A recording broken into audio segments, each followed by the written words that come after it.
One-on-one. That is why you'll continue to see gun rights folks say we need to find a way to solve our gun. We have to have more gun control in this country to stop innocent deaths like this. The fact that we have guns in wide proliferation and the fact that Oklahoma is a gun-friendly state. I mean, guns get in the wrong hands of the wrong people. That is why we need to have more gun control in this country. Well, we're only a few days removed from the very vicious murder of Christopher Lane, and Democrats are already blaming the nation's gun laws for the tragic event. Joining me now, the man you just heard from, radio talk show host Richard Fowler, and someone who disagrees with him, author and columnist, Fox News contributor Michelle Malkin. Good to see both of you. Nice to have you here. Richard, let me start with you, because what you just did there is what a lot of leftists do, and it's called the transfer of responsibility. You transfer the responsibility of the perpetrators and their personal criminal behavior to some big amorphous social issue, in this case, gun control. You don't want to talk about who pulled the trigger. You want to talk about the gun. That's called a deflection, and we're calling you on that. Well, Monica, I got to tell you, I think if there was no gun, they wouldn't be able to pull a trigger. I think the one thing that connects both the Trayvon Martin case and this case is the whole ideal of gun violence. If we could take the gun out of the violence and recreate real gun safety laws in this country, we would solve this problem. Hey, Richard, I think that's what we need to see. Let me tell you something. I just did a segment with Mark Furman and Rod Wheeler. What we do know about this case is that this was premeditated, that they had posted on social media websites that they intended to go and pop off a person or two. They had posed with rifles. At least one of them is associated with the Crips gang, allegedly. So this is all about their minds. It's not about the gun. They could have beaten this man to death. It's not about the weapon.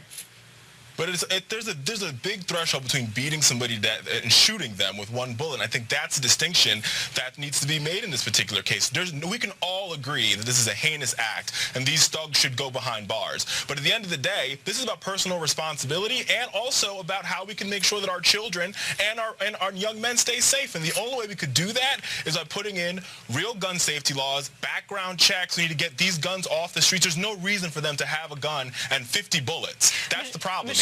Michelle, Richard just laid out the argument that we have often made, which is the hypocrisy of the left, that they don't really care what actually happened, whether it was Trayvon Martin or what happened in Oklahoma a few days ago. They only care about using it to score political points, right? Yeah, it's unfortunate. This young man seems very earnest.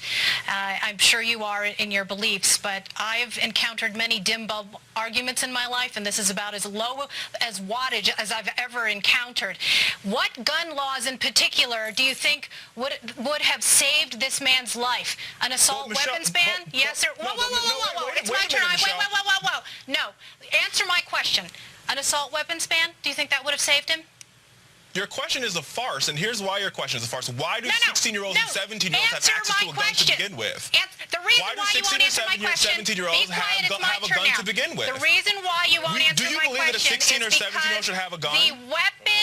The weapon in question that killed Chris Lane was a .22 caliber pistol. But why should a 16 or 17-year-old have a .22 caliber gun? He shouldn't have had it to begin with. At all. And guess what? It's illegal. And if there was more gun control and more gun safety, that would not happen. It is already illegal for teenagers. But wait a second, Michelle. Clearly, the owners of this gun to murder anybody with any weapon. Period. Okay? Why not, instead of talking about gun control, which, by the way, you really mean gun confiscation. No, I mean gun safety, Michelle. Let's be clear. Let's be honest.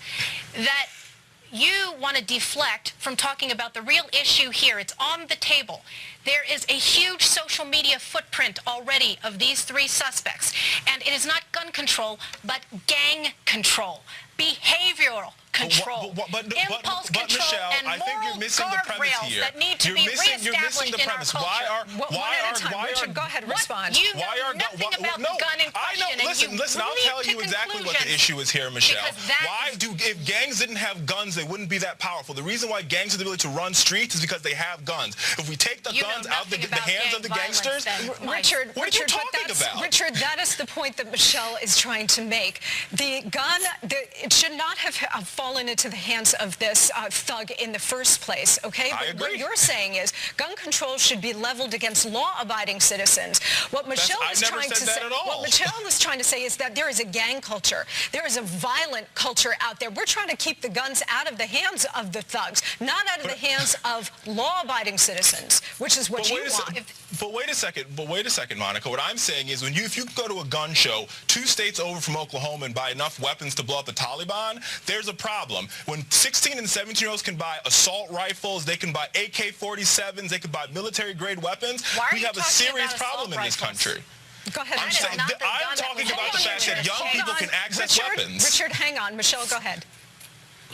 The dishonesty of the gun grabbers is naked here. It's as naked as a newborn baby. He is talking about gun control and gun confiscation laws, national registries, and background checks that would do absolutely nothing to control evil thugs who will do whatever they need to do to kill and wreak havoc on people. These boys were intent on killing. It is absolutely true. You can be intent on killing, but if you don't have a gun to kill with, Richard, it doesn't matter if you're intent on killing somebody. If you're part of a gang, whatever your intent may be, it doesn't matter what the weapon is. They would have found a way to acquire any kind of weapon. Illegal alien gangs are using machetes. Listen, we can agree on that point. Latino gangs are wilding and mobbing people and using their bare fists. We can agree on that point that if they wanted to kill him, they would have killed him. But the fact that the guns allow them to do it quicker, we got to get guns off the streets. And that's why you see states in cities where they have gun control, you have less murders. It's just that simple. I appreciate your passion very much. You're totally wrong. Michelle, thank you so much for being here. Richard, you too. Thank you. Coming up next, right?